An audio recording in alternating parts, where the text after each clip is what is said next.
This is the Thompson Cast. I am Mel Thompson. Political risk can come in many forms, including influence from other nations on potential trade and foreign investment opportunities. A host nation is where you seek to invest in a business project, and if the host nation has more to lose than just your particular business investment, then you will be exposed to a political risk.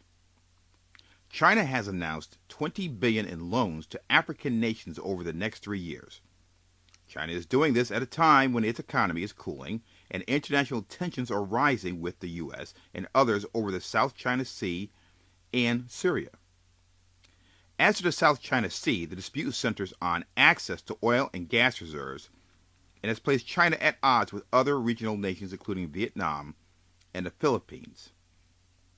By extension, it has also placed China at odds with the U.S., which is pushing for a peaceful resolution to this dispute, while simultaneously building up its naval military presence in the region.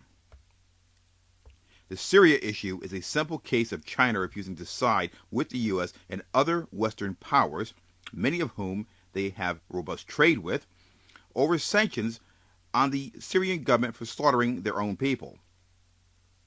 These two examples and others make China nervous that in some way it may have its energy supply impacted adversely by the political actions that provide incentives to African nations to slow production of oil to China.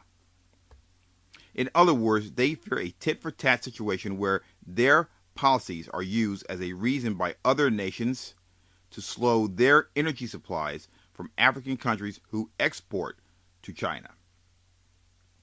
China aims to improve its ties to African countries on which it relies for oil, copper, and other commodities that fuel China's booming economy.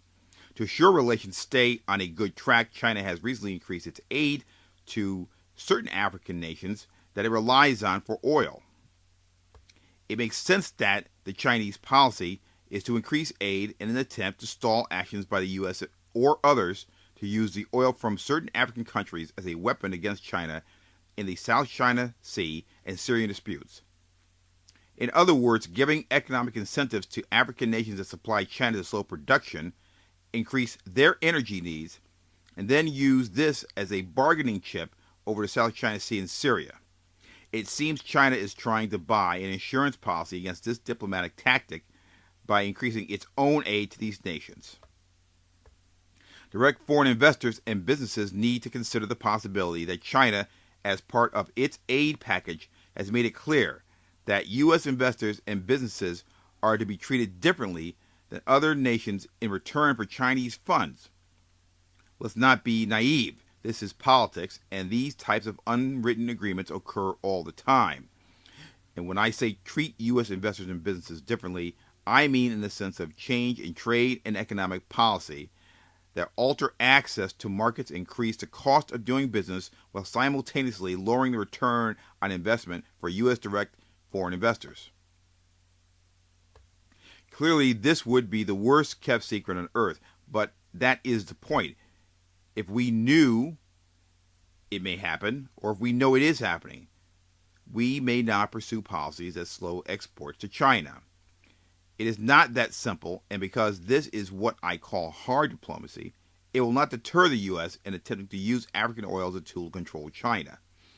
China is using its foreign aid to its African partners to offset U.S. influence in African nations that supply China with oil. It's that simple. In other words, these nations would get more money from China if they institute roadblocks that will cause direct foreign investors and businesses from the United States to go to their members of Congress seeking better or renewed access to African markets.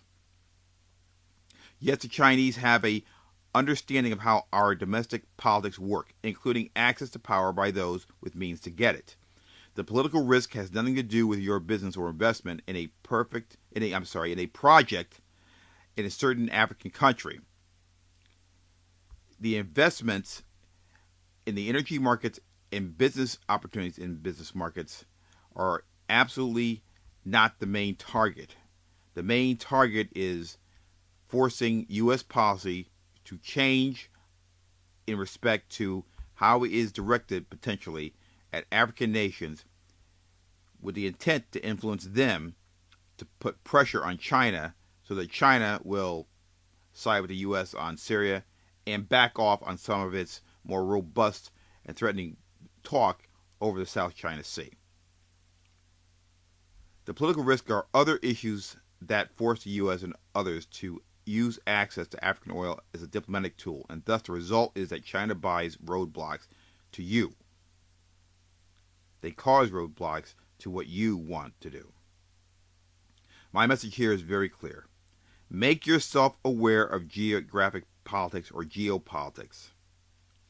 Certain ones that have no direct relationship to any foreign direct investment or business ventures you may have or may be considering in a foreign country.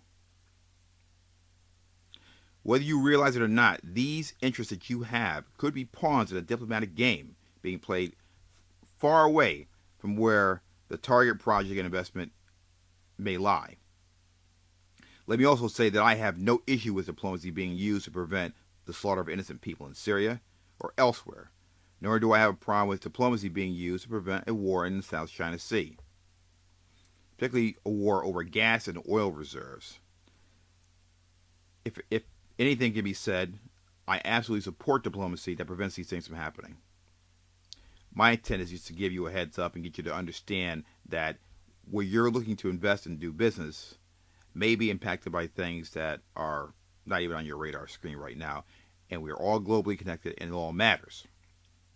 I'm trying to raise your awareness of this issue. The price that you pay is the price that you may pay in additional political risk insurance to assure that foreign policy in one part of the world is used as an effective tool, but not a tool that can harm you, is worth the premium to be paid. Just get the insurance that you need to cover your direct foreign investment and business project, and then let the diplomacy take care of itself, particularly if it's aimed at preventing the slaughter of innocents or war. Being aware of what could happen in the political world that will hamper your economic world is vital in a global economy. Those who say otherwise have a very narrow view and an even smaller portfolio of business and direct foreign investments. This has been the Thompson Cast. I am Mel Thompson.